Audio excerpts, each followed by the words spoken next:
libertad y los derechos humanos tengan la protección constitucional. ¿Qué quiere decir la protección constitucional? Pues quiere decir que el Estado está obligado a respetarlos, y no solamente eso, sino a dar las garantías para su observancia, y también para que en el caso de que estos se violen, el Estado esté obligado a reparar los daños, ¿no? Porque es responsabilidad del Estado el garantizar la observancia de los derechos humanos. O sea, tiene un alcance enorme. No solamente es el juicio de amparo el que ahora va a ser accionado para reclamar violaciones de derechos humanos de cualquier autoridad, sino que vamos a ir a una serie de instituciones y de mecanismos a partir de esta reforma constitucional para dar mayores garantías del respeto de derechos humanos. Y además algo muy importante, que como los derechos humanos se van ampliando, el derecho internacional de derechos humanos, así se llama eso, es una cosa que está en expansión y lo va dictando una gran parte de la humanidad. No es algo nacional. Y esa gran parte de la humanidad que está metida en esta cosa de los derechos humanos, al ampliar los derechos humanos, va a generar derechos humanos de cuarta generación en los cuales no solamente la autoridad puede violarlos, sino ya también se está planteando que los particulares pueden ser quienes violen derechos humanos de las personas. En ese momento, en el momento en el que estas cosas cuajen, y México se inscriba dentro de esos nuevos tratados, automáticamente tendrán también rango constitucional.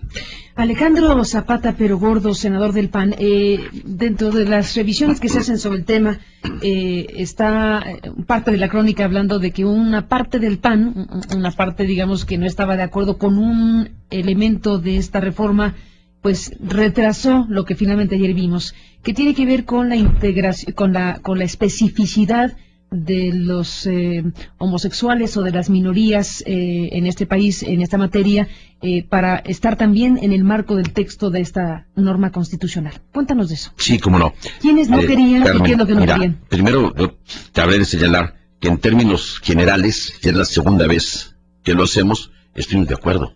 Y estamos de acuerdo porque hay una diferencia de matiz con Pedro Joaquín en su comentario de que dice que es la reforma más importante de los últimos 25 años. No, yo creo que es la reforma en materia de derechos humanos más importante desde la Constitución del 57, porque se retoma el principio filosófico humanista. La del 17 fue un proceso de positivización, y ahora regresamos, obviamente, a la parte central de decir son los derechos y las libertades de las personas los que debe garantizar el Estado para su ejercicio. Y que además, en otra cuestión que es fundamental, se reconocen que muchos de ellos son anteriores y previos al Estado, cuando la del 17 todo lo ponía por debajo del Estado, que ese ha sido siempre una de las grandes confrontaciones que llegan a existir, aunque el Estado tiene que protegerlos en cuanto a que puedan llevar a cabo su ejercicio. Y por eso el artículo 29 también es fundamental, que lo discutimos muchísimo, porque en el artículo 29, que si bien es cierto, se refiere a cuestiones extraordinarias de suspensión de algunas libertades en determinados momentos, también se establece ahí cuáles libertades y derechos no pueden suspenderse ni restringirse, y hablamos ahí del Pacto de San José, que fue lo que señalamos, discutimos mucho, y hay una serie de derechos y libertades fundamentales que ahora se señalan. Si hizo ruido dos cuestiones. Primero, yo hablé de señalar que Acción Nacional defiende todo lo que se refiere a la no discriminación y el respeto a la dignidad de la persona, que ahí viene contenido en ahora creo que es el 5º párrafo del artículo 1, y que le hacen una adición que hizo ruido, por supuesto, en relación a las preferencias. ¿Cuál es la adición para despejar la cuestión? Le ponen a las preferencias, lo acotan a preferencias de carácter sexual, y hubo ahí una serie de distorsión fatal en ese sentido. Pero nosotros estamos convencidos que se tiene que defender el principio de no discriminación y de la dignidad de las personas por el simple hecho de serlo. ¿Y cómo quedó en la reforma?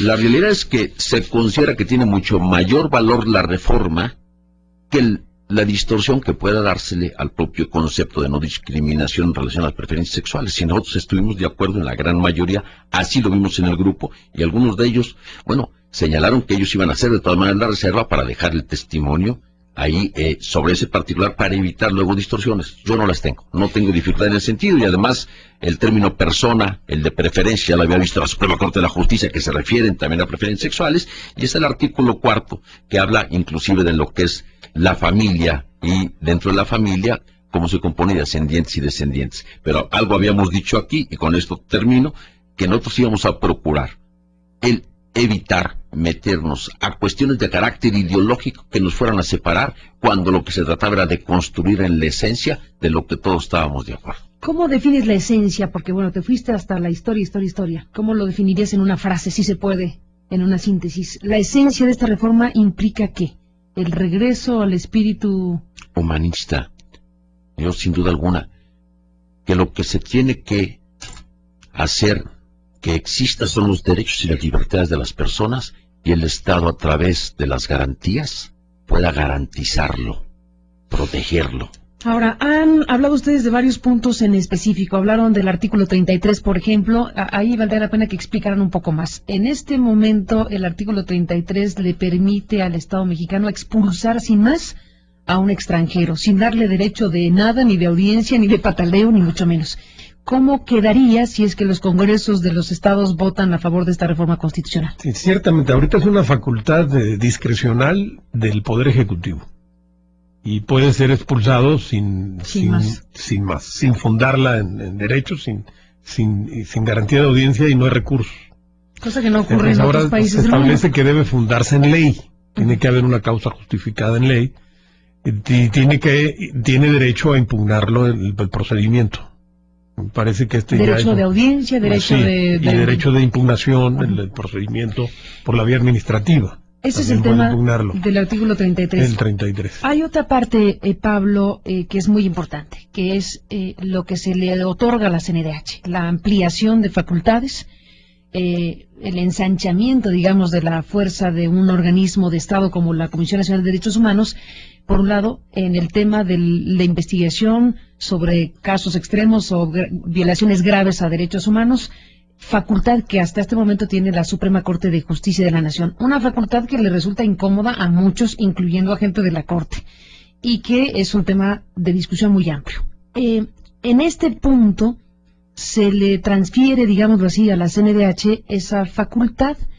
En la reforma, en la aprobación de los diputados, se había establecido que esa facultad de investigación recaería en un órgano atláter, digámoslo así, de la CNDH, que es el Consejo Consultivo, cosa que no gustó mucho, porque no parecía que efectivamente ese fuera el mejor espacio para investigar cosas de esta naturaleza. Dinos cómo queda en la reforma esta parte aprobada por el Senado. Mira, la Comisión Nacional de Derechos Humanos actualmente tiene facultad para investigar cualquier cosa, pero en sus investigaciones hay restricciones.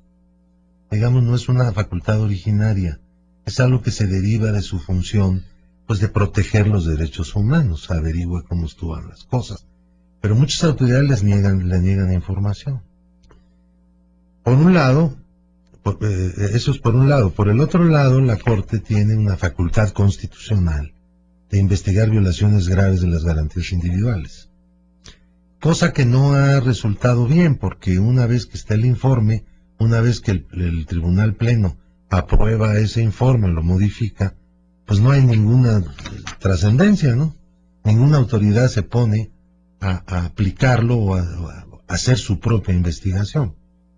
Entonces lo que se planteó desde un principio fue quitarle a la Corte esto que ya no solo le molesta a la Corte, le molesta a las personas que van a la Corte a pedir que la Corte investigue, ¿no? ¿Estás seguro? Porque nada. ¿Pero estás seguro que le molesta a las personas tener esa ventana en el Poder Judicial? Sí, le molesta no tener la ventana, sino que las conclusiones de la Corte sean inocuas.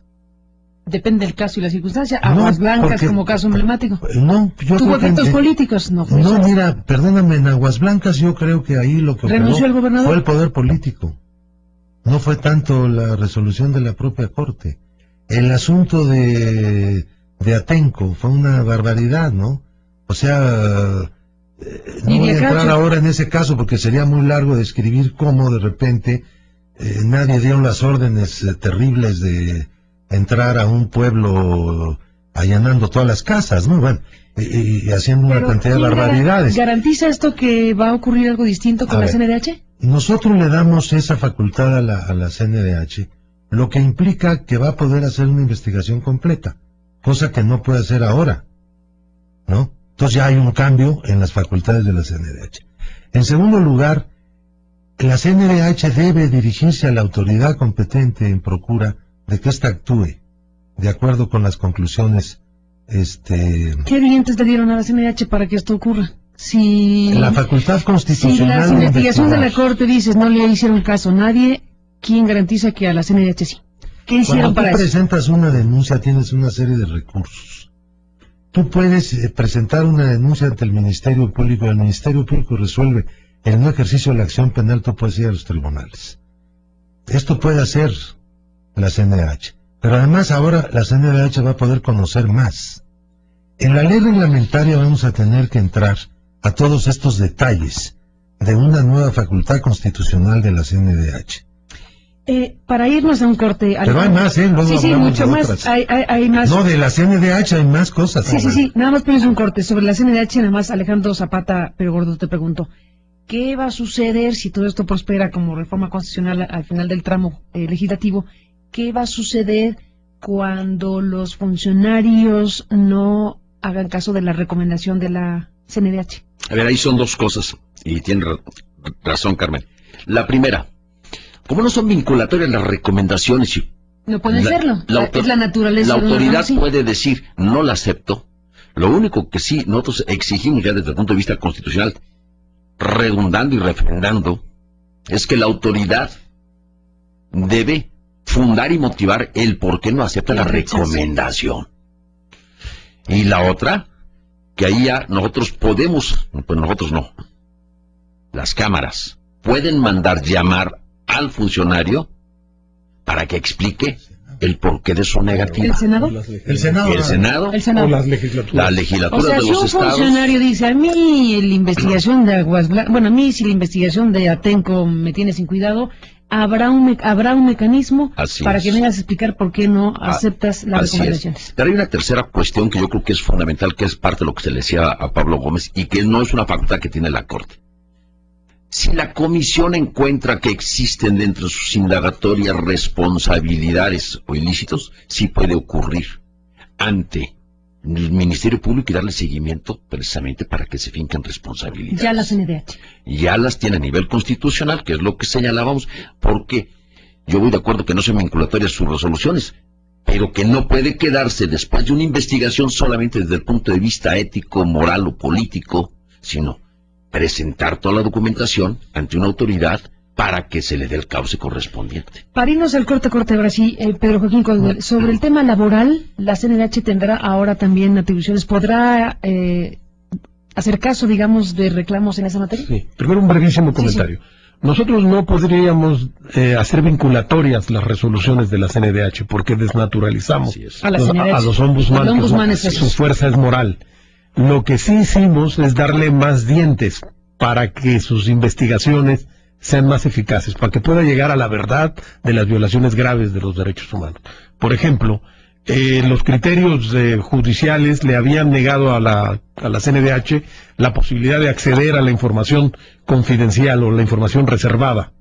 Ahora podrá tener acceso a la información reservada cuando esté en marcha una investigación de esta naturaleza, preservando su carácter reservado. Eso es importantísimo.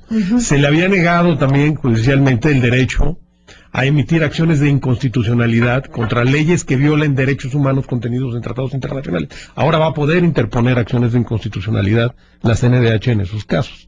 Yo creo que son dos avances importantes. Y también tenía limitado el aspecto laboral, el electoral y el judicial. Se eliminó el laboral, entonces tendrá competencia ahora la CNDH. Esto es importantísimo, porque hay muchísimas violaciones de derechos humanos en el campo